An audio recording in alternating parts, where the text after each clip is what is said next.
Ladies and gentlemen, boys and girls, die-in time is here. That's right, we're talking about Cabin in the Woods on Kill by Kill. Well, greetings and salutations, Internet. It's your old pal, Patrick Hamilton, coming to you once again from the old Buckner place. This is the Kill by Kill podcast, where we are dedicated to celebrating the least discussed component of any horror film, the characters. We're going to unpack all the goriest details of 2012's, even though it was filmed in 2009's Cabin in the Woods, in the hopes that a miscast young person's untimely end is just the beginning of the jokes we can make at their expense. And as always, there's only one person I trust not to put me on speakerphone when I explain why cutting the flesh gives me the husband's bulge. The one, the only, Gina Radcliffe. How are you doing today, Gina? I'm fine. I'm just sitting back and enjoying the sight of the majestic moose as they howl at the moon. So let's cut to the quick here. Before we get to anything else, I just want to lay this down. We accept this to be true going forward, okay? Okay. Joss Whedon is a bad person. Yes. He's a smart storyteller with an excellent eye for talent who is a bad person. Joss Whedon has made art that I love and that I share with my child as a bonding experience because the characters he created are incredible. But he is a bad person because of the actions he knowingly took. He's blatantly and deeply misogynist individual who got away with it wearing a t-shirt that said, "This is what a feminist looks like." All right. I do not like the man personally. Once upon a time, he was a good storyteller and a shitty person. With that out of the way, Gina, when was the first time you watched Cabin in the Woods?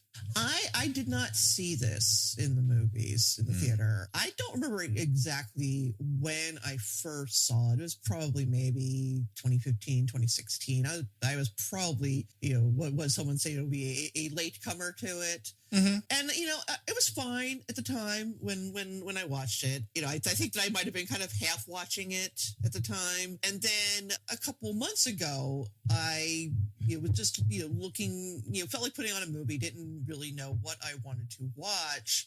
And then I saw it again. It's like, I'm going to give this another go. Sure. And then I rewatched it. I'm like, oh, this is really funny. And that is mostly because of two actors in it. And then I think that is what I suggested to you. Hey, we should do Cabin in the Woods sometime. It's a good suggestion, especially because this season we've been going through a lot of Evil Dead. And so much of the movie is Evil Dead coded to a large degree. It's also good to remind people that it's a really funny and interesting movie. And it came about at a time that I don't think people were quite prepared for the message it had to deliver. And part of it was it had such a rapturous initial burst, and then it got sunk by a lot of stuff that had nothing to do with the actual movie itself. And then whatever glory it did have was quickly undone by, circumstances beyond the people in the film's control. That being said, I saw it in movie theaters. I was very, very hyped for it. I'd heard about it for years, and I was, unlike Evil Dead, the remake, or the reboot, let's say, I was absolutely prepared for this to change my mindset. And so I was a little overhyped for it. But the more I've watched it, the more I've actually appreciated elements of it, considering the speed at which it was made and then how long it sat on the shelf. It's kind of incredible. It turned out as good as it did. Yeah. Oh, yeah. Yeah. Usually when released 3 years after a completed filming is never in most cases, a sign of a high quality motion picture. And if there are people in the audience who they've seen the name Cabin in the Woods, but they haven't watched it yet, my suggestion for you right now is to watch Cabin in the Woods. It is a damn good time. It is very funny, first and foremost. And then it brings a lot of interesting ideas to the table. And if you don't know really what it's about, that's the perfect place to start. Just hit play. Don't learn anything more. Yeah, I think if you're thinking, it's a satire of horror movies, Yes, sort of. Yeah. But there's a lot more going on there than that. So let's, if you want to pause and come back to us, because this is one I really would encourage people to watch. So come back to us, rate, review, subscribe, go to Gina's newsletter, all that good stuff. Join the Patreon. Here's the backstory of Cabin in the Woods. So first off, you've got Joss Whedon, and he hires Drew Goddard to the writer's room, first and foremost of Buffy the Vampire Slayer, and eventually he's a big part of the spinoff Angel. Goddard would also be one of the driving forces in the J.J. Abrams TV verse as a writer on Alias and Lost, and eventually he writes Cloverfield. So Goddard sort of builds up a lot of steam after this movie is made.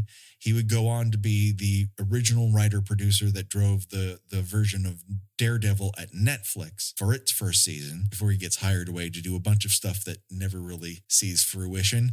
And then he is just recently been hired to write and direct a new version of The Matrix, which I am very conflicted about. But he seems, Drew Goddard at least, to be a good egg and very clever. So Whedon and Goddard have this shared dream at some point in their working relationship. They would like to make a horror movie that changes the landscape in the same way that Scream did in 1996. Don't we all have this dream? Of course. But their timing of this is in response to the millennial nasties period in the 2000s. So you've got your Saws, your Hostels, a lot of found footage, and the Platinum Dunes era, remakes like Texas Chainsaw, thumbs mildly up, Friday the 13th, thumbs mildly up, and our sworn enemy, 2010's A Nightmare on Elm Street remake. A film so terribly bad, so unbelievably miscalibrated, it should be studied. I never want to watch it again, but I could talk about it again for hours, Gina. It's so fucking bad. Yeah. There is we barely scratched the surface of how repugnant that movie is. If you like to hear us spit fire, that episode is one to listen to. Every once in a while, when I need to exercise some bad feelings, I'll listen to that episode and feel cleansed afterward. Now, it's not to say that there weren't, good horror movies to be found in this period. We've talked about several of them here on the show. But when it came to major studio releases, things were on occasion quite dire. So in that bouillabaisse, they wanted to approach this in a Scream-like manner, and that included them writing the majority of the movie over a weekend. I don't know if as much cocaine was involved as the original script for Scream. Who's to say? But, Whedon and Goddard were pretty used to writing under pressure, given that they had come up in network TV schedule of 22 episodes per season. So, they had given themselves a fair amount of time to think what they wanted to say, and it didn't take them long to lay it out. So everyone's after it. It's a hot script. And one of the reasons why is that their aim wasn't to just lampoon one particular subgenre of horror, but literally the entire genre post-1974, with an eye towards in-isolation horror movies like your Texas Chainsaw, your Evil Dead, your Friday the 13th in particular. And if I were to break it down, Cabin not only makes fun of horror tropes, but I think the very concept of horror films in general, and that a small group of young, talented, multi-dimensional people are gathered into a place that is isolated, and they're boiled down to their most simplistic, well-worn roles, all with the sole purpose of watching them suffer and die to exercise our collective worries and trauma. It's what horror movies have been since the 1950s. So, have there been movies that have broken that mold? Of course. But the grooves of the record are etched that way for a reason, because it works and until it doesn't. And what Cabin in the Woods really does well is give you a setup in which you have a bunch of multi-dimensional people who, over the course of the film, outside of their control, are boiled down into stereotypes that they do not occupy in real life. And one of my favorite things about this movie is that you have one jock who's on an academic scholarship and another jock who's pretty jockey. But for the purposes of the plot, they are given each other's roles for no particular reason, only because the guy who will eventually be Thor looks too hunky to be the smart guy, and the other guy is too good looking to not just be smart. And so they just are given those different roles in the middle of the movie. And everyone's like, what the fuck is happening? And I think that's genius, because in many ways we have discussed film after film, franchise after franchise, in which multi-dimensional performers are given a role that might barely have a dimension, and they have to make themselves shine within that. There's no more identifying marker to the modern horror movie than filling these particular roles.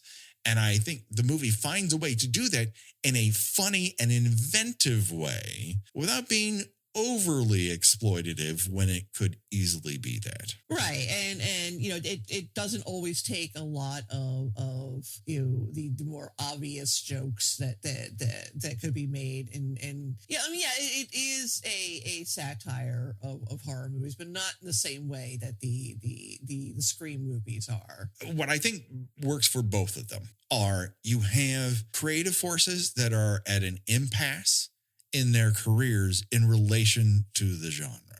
In Scream, you've got a screenwriter who definitely loves the genre, wants to produce a script that sells, puts a lot of ideas into it, including the understanding that the characters in the movie slowly begin to realize, oh, we're not just discussing horror movies, we're kind of in one, but they still disbelieve that fact up until the third act. In here, you've got a bunch of people who, whether or not they're aware of horror movie tropes or not, doesn't really so much matter. A horror movie has been manufactured around them, and their natural inclinations would be smarter reactions to the stimuli around them. Because they are being manipulated, they, against their will, are fighting against these tropes and being slotted in these specific roles.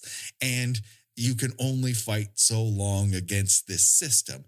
In essence, we are watching the process of a studio and audience demand something of a horror film. Yeah, to me, it's a little bit like, you what if Scream, but also the Truman Show. And they realize that something is obviously odd, but it happens in such a fast and funny manner that ultimately they're caught off guard. They don't have time to be quite as course corrective as they would in any other circumstance. If they had gone to any other cabin in the woods but this one, and similar, things would have taken place, they never would have fallen into these traps.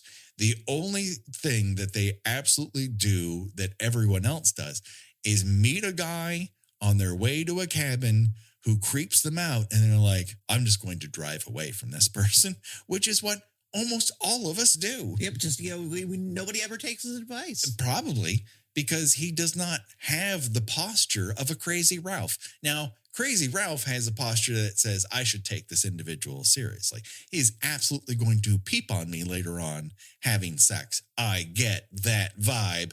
Whereas the Harbinger here is just very dirty. He looks like he's been hit with a hammer recently, and he's recovering, but not quickly enough. The other financial estimate, the financial component of this movie that makes it a bit of an oddity is, first and foremost, you might think of Cabin in the Woods in isolation because it's a different kind of horror exercise. But it's actually weird how this all plays out. So they sell this movie to MGM, which finances it. They make the movie with a bunch of actors, some of whom will become like very big deal stars, and some who, continue to work, from this moment on. But it's one of those moments where they capture a little bit of lightning in a bottle. But MGM, almost immediately upon completion of the film, goes into Chapter 11. Cabin's originally slated to be released in 2010, but MGM goes bankrupt. Lionsgate eventually gains it as a negative pickup. They just pick up the cost of production, but then they schedule it for October 2011, then immediately shelve it because they want to convert it into 3D,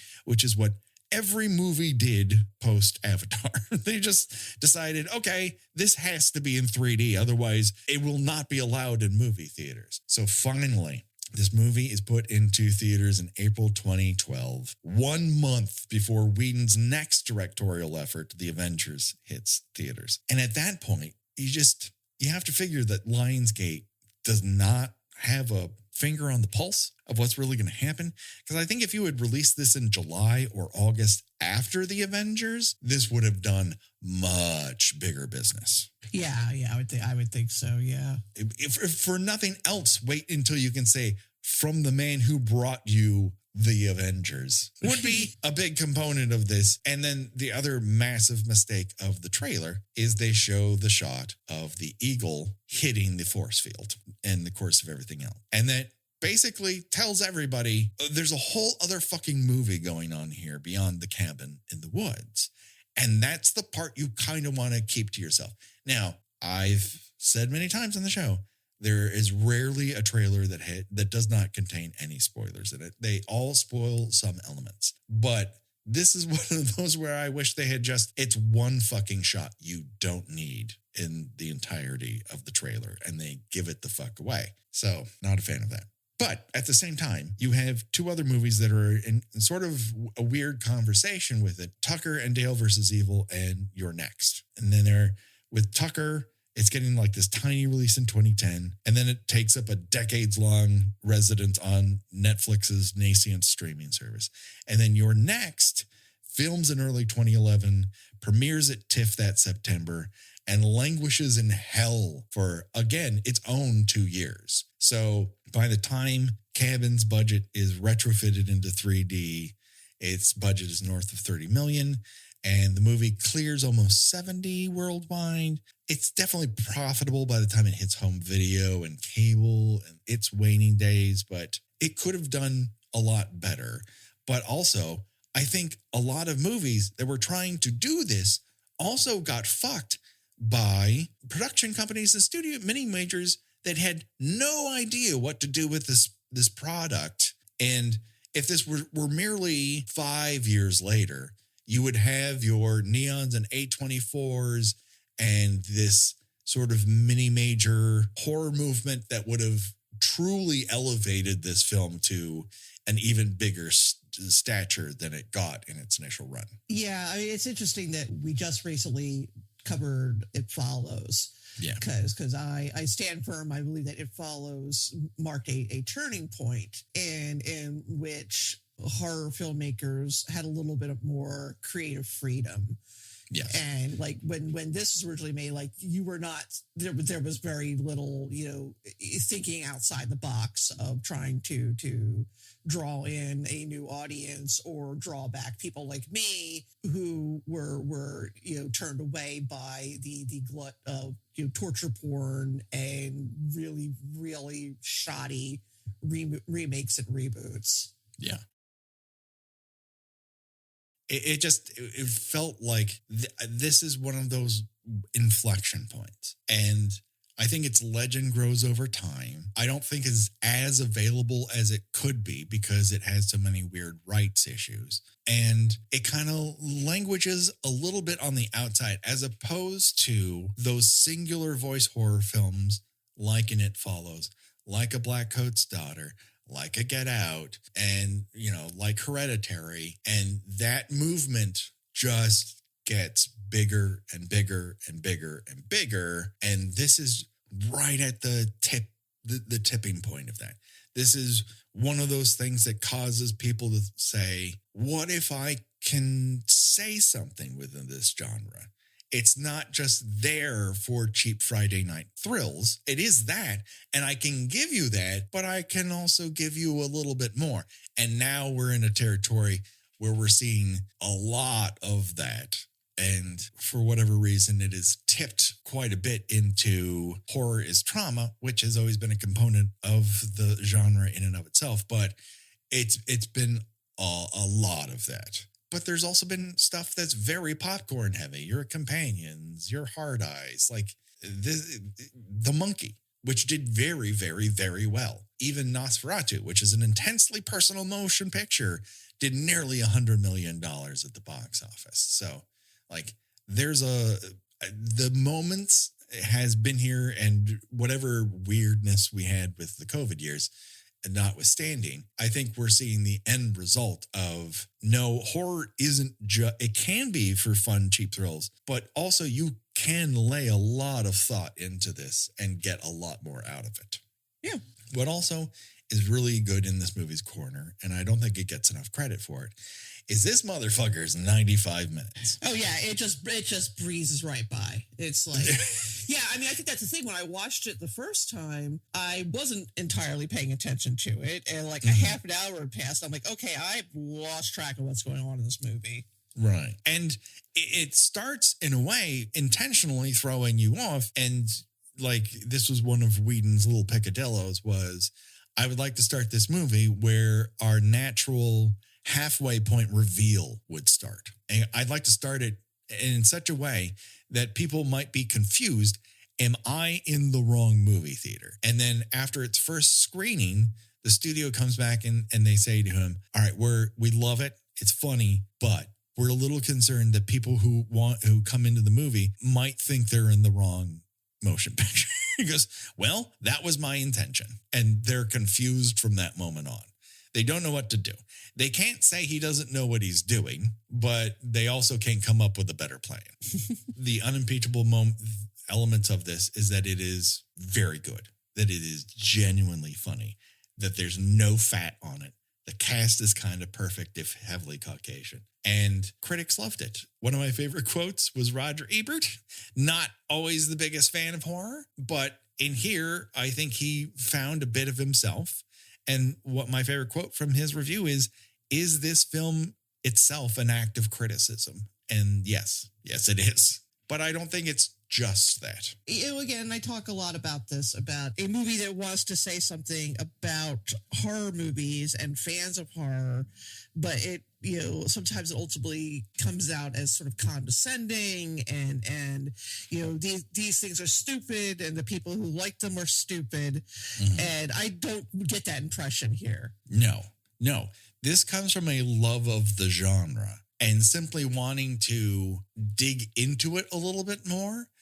The very obvious thing, like if you just put Cabin in the Woods into a search window, the first thing you're going to find is, it's a horror movie about horror movies. And it is, but it's not one of those things where it's wagging its finger at the audience like, oh, you're a bunch of degenerates. It's saying, listen, we all come to these things for a particular reason. There must be a reason behind it. We must all collectively feel the need to exercise whatever stressors or fears we have within a safe environment, knowing that what happens on that screen at the end of the day is a fantasy that we can walk away from. And the conflicts that we see, particularly on the industrial side of this motion picture, happens when you've got a soldier named Truman who sees what's happening and confides in a different scientist played by Amy Acker. Like, don't you feel bad about this? Putting these people through this terrible set of circumstances. And she's kind of like, yes, but also we all exist in terrible circumstances, and at least this serves a purpose for the greater good. And while that's tough to say about actual human beings, the nice thing about horror movies is we're not talking about actual human beings here. Yeah, no, I mean, people are people who watch horror movies are aware that none of this is really happening.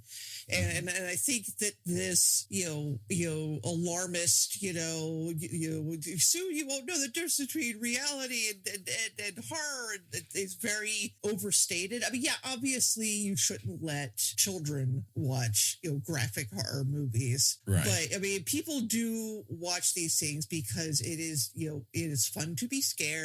And yeah, it is a release. It's not some sort of outlet for your hatred of the world and your desire to see these things happen to real people. And there's a communal aspect to it. You're in a room full of strangers, and there's always a magic to when that room gets carried away by a narrative they're all watching at the same time. They're not looking at their phones.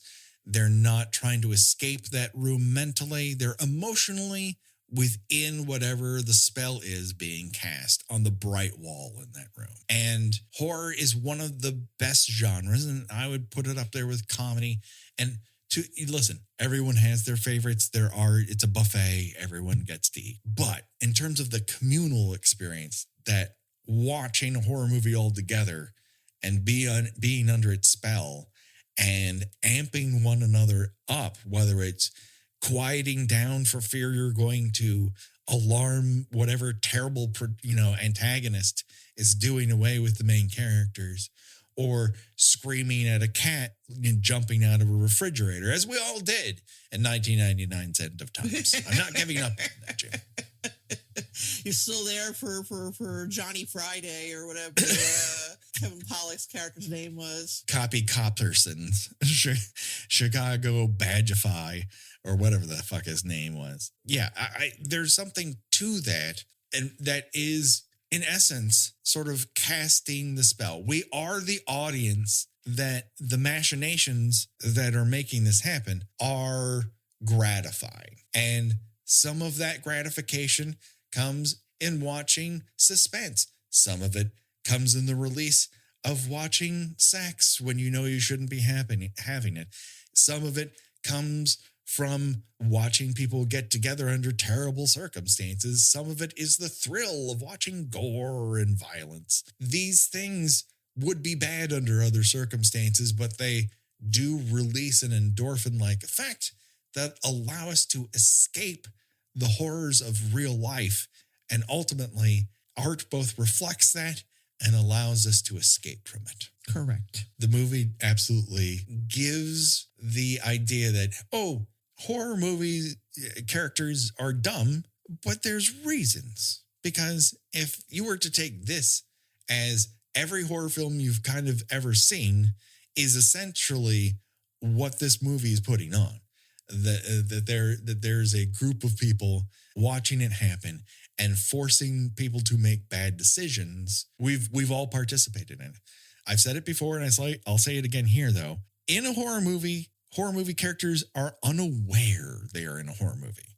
So it's kind of tough to judge their behavior when they have been forced into a situation where most of them are unlikely to survive regardless of what decision they make. Right. Like I was saying that, not every vampire movie features characters aware of what a vampire is. Exactly. And, you might have heard the cultural signifier, but you're not really aware of all of the rules, or even if the rules that are what apply to the vampire you're dealing with at that given time. Again, we've covered enough vampire movies at this point to know that the only, through line across the entire thing is vampires are terrible planners. Terrible planners. Just fucking you suck can at it. literally give them a day book, and they'll forget to fill it out.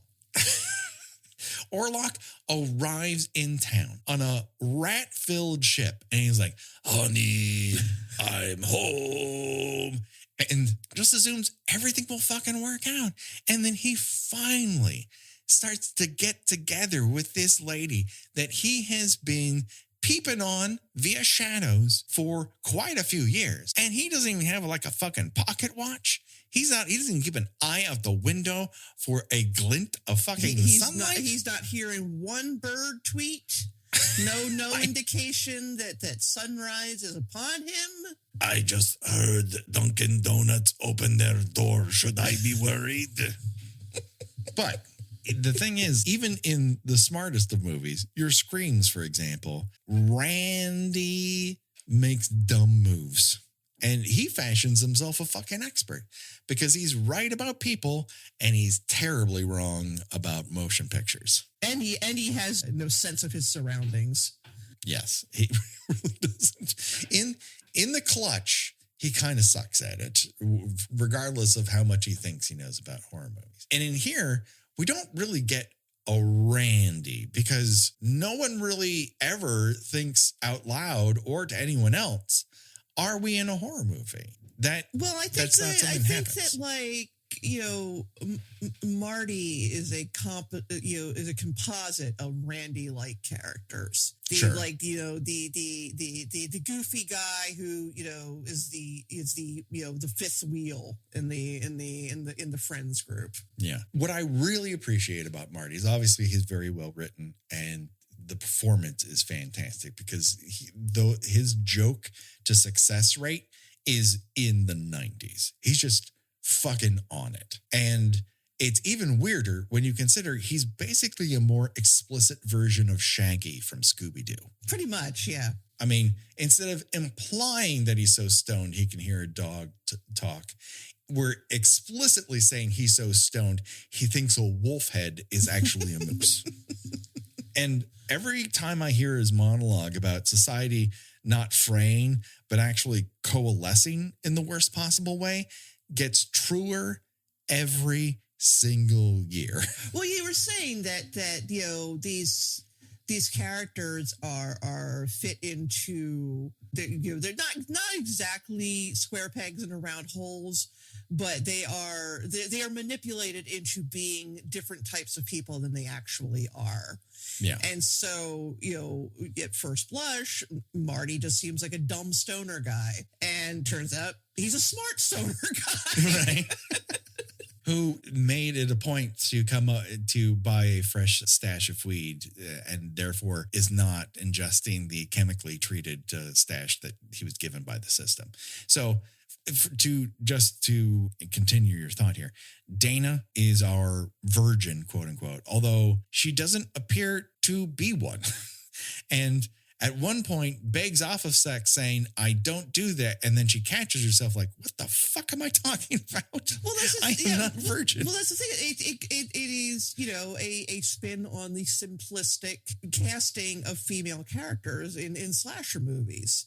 Yeah. Where you have, one is the slutty one, and ergo there has to be the opposite of that.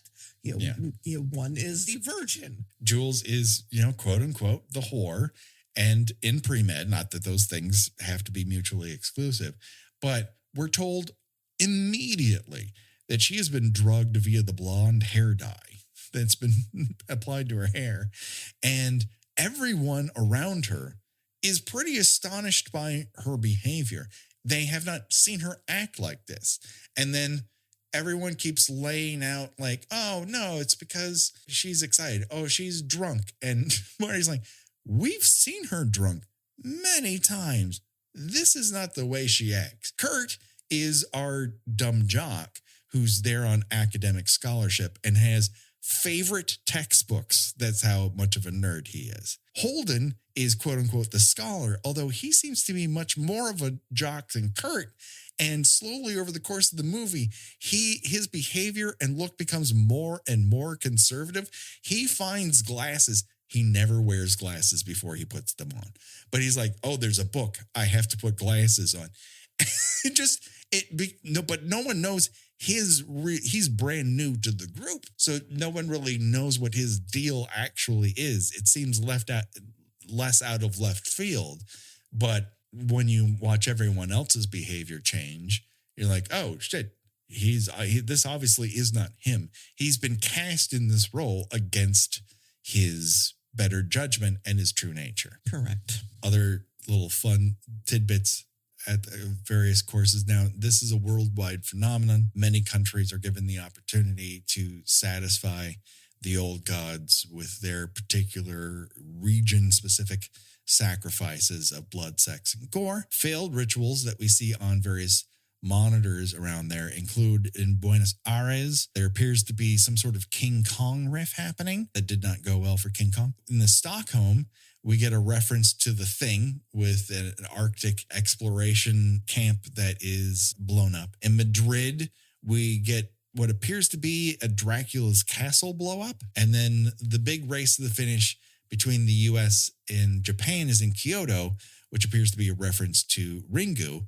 And of course, up until this point, Japan's clear rate has been perfect, but these schoolgirls just so happen to know how to make this particular demon ghost disappear into the mouth of a friendly frog. And then they sing songs. Yeah, I mean, the problem is that, their victims are starting to get too smart. Yes, because the awareness of these tropes has become so predominant that movies like Scream and Scary Movie have been made. And so therefore, they have not innovated to a degree. They have not caught up. They're looking for a revolution. And ultimately the revolution is let all these fucking monsters out and oh shit, they're actually small potatoes compared to the old gods. Yeah, I do love that the epic 5-minute long Monsters Unleashed scene is basically playing a fun game of horror scavenger hunt Right, where you just look for every reference you look for as many references to different horror movies as possible.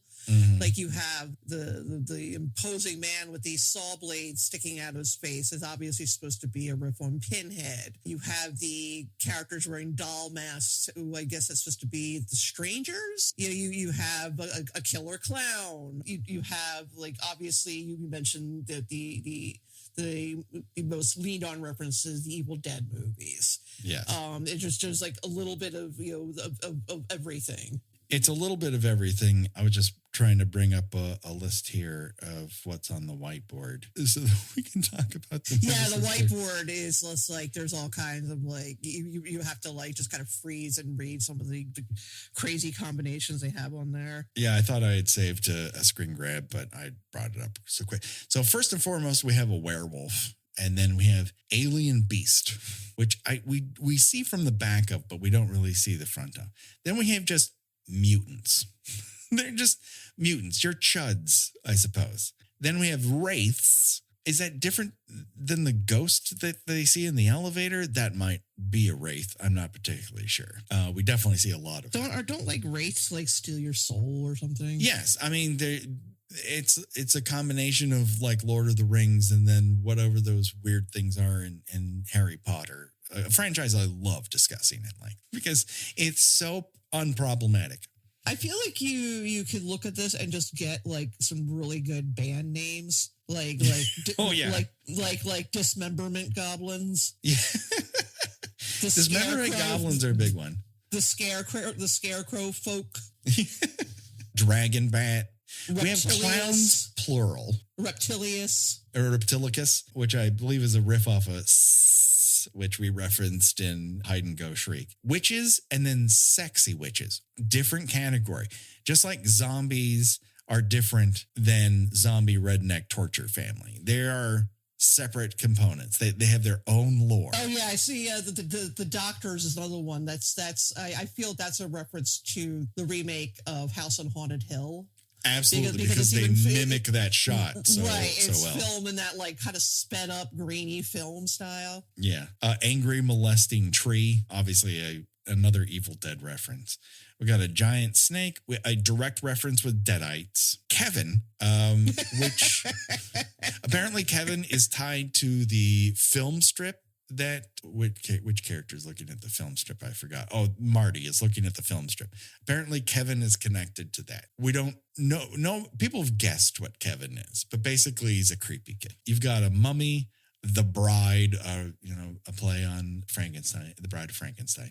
Then a snowman, which I don't know. I don't remember ever seeing a snowman. I don't think I saw the snowman. Dragon bat, which we see a bunch. Vampires in general, we see it. We do see the merman at the very end, which Hadley has always wanted to see. And of course, the best part of the merman is that after he bites you, blood comes out of his blowhole. This is gonna be quite a Choose Your Own Deathventure. Yes. In fact, I ran out of room. It was literally 12:22 last night. I'm I have to stop writing things down. So I'm going to have to find a curated list of To Choose Your Own Deathventure. There was too many to write down. But sadly, no Get Bunks that I can remember. If someone saw Get Bunked, please let us know. This will debut a month from when we're recording it, so I will not remember that I asked for this information. Yeah, there's plenty of impalements and stabbings, especially in that melee at the end. But I don't think anybody gets it through something. Their Hell Lord has saw blades coming through his face, and when are we getting this Cenobite like this? Yeah, so I'm talking about. I mean, it's obviously supposed to be like Pinhead, but yeah, I'm shocked. I mean, we got a dude with CDs sticking out of his face before we got a guy with actual saw blades. Yeah, it seems crazy. The Huron, I have no idea what that is. Yeah, I don't Just know. the Huron. And then one of my favorite things is Sasquatch, Wendigo, and Yeti are all put together. Whereas zombies and zombie redneck torture family are distinct things, Sasquatch, Wendigo, and Yeti are absolutely truncated into one. Right, because the gag is nobody really knows the difference. Truly, unless you're a party to their origin story, you're really not going to know if somebody's a Wendigo or not. So I think I've said this story before, but it's worth particularly saying on this episode. After seeing this motion picture in theaters, I ran into Bradley Whitford at a local coffee shop where I used to live, and his children lived in the area. I won't say where it is, but it wasn't the first time I had seen him, but it was the first time I saw him after seeing Cabin in the Woods. And so I approached him and I said how much I enjoyed the movie, that it was brilliant. He was insanely funny in it. It was unexpected and such a joy to watch. And, and he kind of demurred, like, it's just like a horror movie, dude. Like, who cares was the attitude he gave. Like, and I'm like, it really doesn't matter if you're playing softball or MLB. When you hit a home run, the ball goes outside the fence and it counts for the same amount of points. You hit a home run. I don't care what kind of game you were playing. You hit a home run and you should be happy about the fact you hit a home run. Now, I don't know if he took that to heart necessarily, but he needed to be told, like, you don't need to be genre-phobic. It doesn't matter that it might be easier to make a good horror movie in his mind. I don't believe that to be true. It is hard to make a good horror movie, and it's even harder to make a good horror comedy. Right. And when I said at the beginning of the show, when you asked me when I'd seen this, I said that the second time I watched it, what really sold it for me was the performances of two of the actors, and it was him and Richard Jenkins. Yeah. Because I think that the funniest scenes in this movie are just the two of them bantering. Because it's so mundane for them. This is just their job. Right. And like, they have the, it's not a job that either of them particularly enjoy. Yeah. And, they just have this, like, Richard Jenkins in particular just has this sort of exasperation about the whole thing that I very much relate to with my day job. And appreciate, and the fact that that it is that is carried over into this very bizarre set of circumstances is what makes it so extra funny. Yeah, and yet after the first death of Jules, he does this whole prayer thing with this rune that he takes out from underneath his shirt and tie. Like, at this point, up until this point, you would think he doesn't really believe in any of this shit, and it turns out he is very thankful for the continuous horrors he has to perpetuate in order to not have greater horrors happen, which is the other thing that I think is the secret sauce of this movie, particularly at the point in which it was written and made. And that is after the 2008 recession, in which a generation learned that a lot of old people will absolutely sacrifice your lives, livelihood, and ability to get along in this world for their immediate comfort. And I will admit that when I watched this, which I think was before the new year, I didn't really think about it in those terms. But yeah, I mean, there is a certain sort of, much like, and to a much more gruesome extent, similar to the plot of Hot Fuzz. Right. And in which, the phrase, the greater good, took up a very, you had a very ominous sense to it after that. Yeah. And right now, not to get political on this show, but we are hearing a lot of, there will be suffering.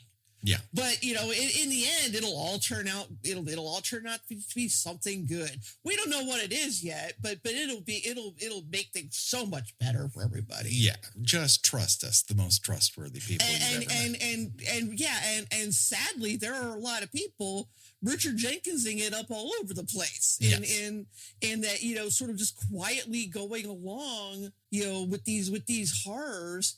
And then being thankful that, the horror has passed them by for another day. Yes.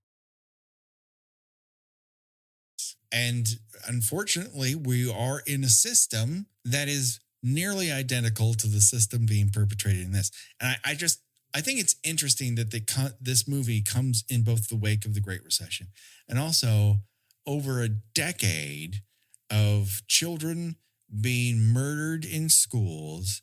And the simple fact is we can do something about this, which is eliminate the types of weapons that make this possible. And then those in charge who are connected monetarily to that industry are like, oh, we gotta get people back in the murder machine business. These things have so much value in the fact that their only purpose is to murder people. We gotta get murder machines back in people's hands. And now we're in the place where we are, where people have no shame in these mass murders that happen. They are terrible. And the people who lost their lives, they're robbed of life. But I don't know. There's no amount of it. There's no crime so shocking that it will jar any conscience into those who are monetarily tied to the murder machine business. Yeah, I mean the general, the general attitude for many things in this world, and more specifically in this country at this point, is better you than me. Yes, and I think this movie, it has big better you than me energy.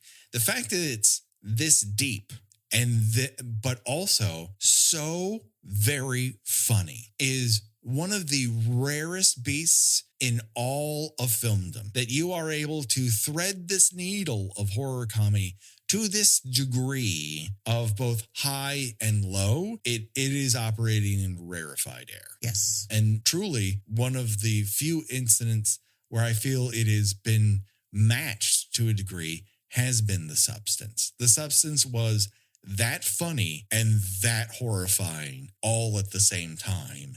But is twice the length of A Cabin in the Woods, which I think is a fucking miracle. Just an absolute miracle. Yeah, it is very, very tightly paced, which is nice. And so when we decided to do sort of horror comedies, my secret desire behind it was to look at a variety of horror comedies and decide of them without touching, when we did Animal Attacks and we didn't go to Jaws right away. I wanted to get a baseline. I wanted to see some highs and some lows to really know what works in terms of for a kill by kill movie. Everyone else can have their own decisions, but I really wanted to see what the levels were. And I think this probably works at the highest level. And dare I say it, I think the only thing that really outmatches it pound for pound is the unproblematic in any way, shape, or form American Werewolf in London. I mean, the movie itself is perfectly unproblematic. True. But what I think the one thing that Werewolf does that Cabin has a harder time doing is being relentlessly scary for certain moments of time. Yeah, I will say the only, Cabin in the Woods' only flaw is that it's not scary. Yeah. I mean, perhaps if you absolutely go in 100% blind to what's happening in it, maybe a little bit. Yeah. But if you know already, it's not a particularly scary movie. Yeah. Any other elements of this? I praise every single cast member. And I think this Yeah, is... I don't know. I don't know that I would have called Chris Hemsworth to be the biggest star out of the group, because he's like a big handsome lug in it. I'm not saying he's bad. No, but his character is big handsome lug. Yes, I think there's a charm to him early on. You don't get to see a whole bunch of it, because it's a little bit more focused on other characters. And so, but there's a charm to him that seems to drain over time the more he's exposed to the various chemicals, and he becomes dumber and less charming, more of an asshole. And everyone's kind of looking around like, what the fuck is his what? He is becoming a character that the audience is going to enjoy seeing die. Yeah, very true. And so I think it is time to then buckle up to choose your own Get that Deathventure scroll out. Maybe we should make it easier and just kind of maybe just sort of say, off that list, that whiteboard list. Yes. Who would we rather be killed by? Right. Who would we rather be killed by? Whew. That is tough. I'll tell you right now, I don't want to fuck with that Hell Lord. No. I would say the vast majority of the Hellraiser crew, with the exception of CD and maybe Butterball, because he just seems joyous. I'm not down with them. So that's an automatic pass for me. I'm also not down with Zombie Redneck Torture Family. I am intrigued by Kevin. I just don't know what I'm getting. What is is it the wraith that's like picking up people and like sucking their souls out of them? Yeah, I believe that is what's happening. Now, like, am I just dead after that, or is my soul like doomed to travel the earth? That I don't know. His lore is hither come thither, because we don't really know exactly what it is. We don't know why Ballerina has just a face full of teeth. I don't want that. No, I don't want that. No, that seems like I'll take my chances on getting my soul sucked out. Okay. Yeah. It seems semi-non-violent. Almost a life forcey type of death. Yeah, he just kind of picks you up and swings you around, and then your soul comes out. Sure. Yeah. I think, Kevin, I'm just intrigued. And I love the creepy kid movies. So, if Mikey's not available, we need to talk about Kevin, in my mind. Maybe he'll just like ride a tricycle into a table while you're hanging up a planter. Yes. I do not want to be sucked up by giant tentacles. I don't want to be Cthulhu'd. I've said that before, and I'll say it again. That seems to trigger a certain corner of scared child inside of me. I'm not down for. Oh, you don't like watching those. So I shouldn't send you the YouTubes of people like creating like computer graphics of like Cthulhu is rising out of the water to attack a tiny boat. No. And you've already done it. Between you and Megan, you fucked my TikTok algorithm for quite a while. I'd rather you not. I'm perfectly happy seeing people like mow lawns like once a day. I don't mow a lawn. I don't want to mow a lawn. I still want to see one guy mow a lawn. And then I'm like, that's all I need to say. I do not need to see gigantic homunculi rise out of the ocean to grab a submarine. That's not shit I need. I'm sorry. I don't like tentacles. I don't like being grabbed by them. I don't like the idea of it. No. Right. How do you feel about eating them? Well, once upon a time, I'd had plenty. But in the time since, I've learned a fair amount about octopi and have never eaten one again, including my trip to Japan. I did not have the octopus, takoyaki that I had was actually just imitation crab. I saw the sign. It's like, oh, imitation crab version. I'm like, that's what I'll have because I like takoyaki, but I don't want to eat octopus. And the best octopus I ever had in Spain, but that's a wonderful memory that I can have and hold, and I don't ever need to repeat. So yeah, I have respect for you, octopi. Do not come and grab me and just suck me into the ceiling. I don't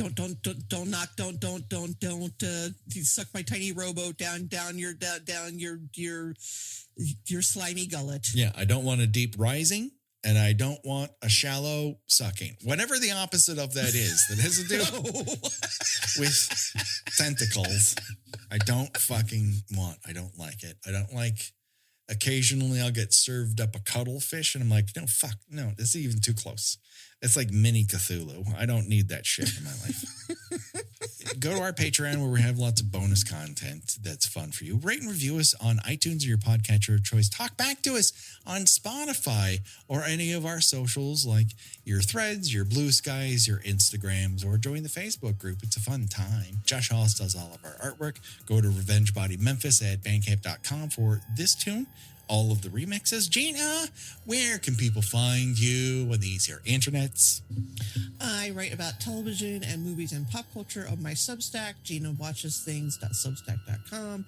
And I am predominantly on Blue Sky and Instagram under Gina Does Things. Do it today, people. Check it out. Of course, you don't have to worry because the body count will continue for myself and for Gina. Bye-bye, everybody. Bye.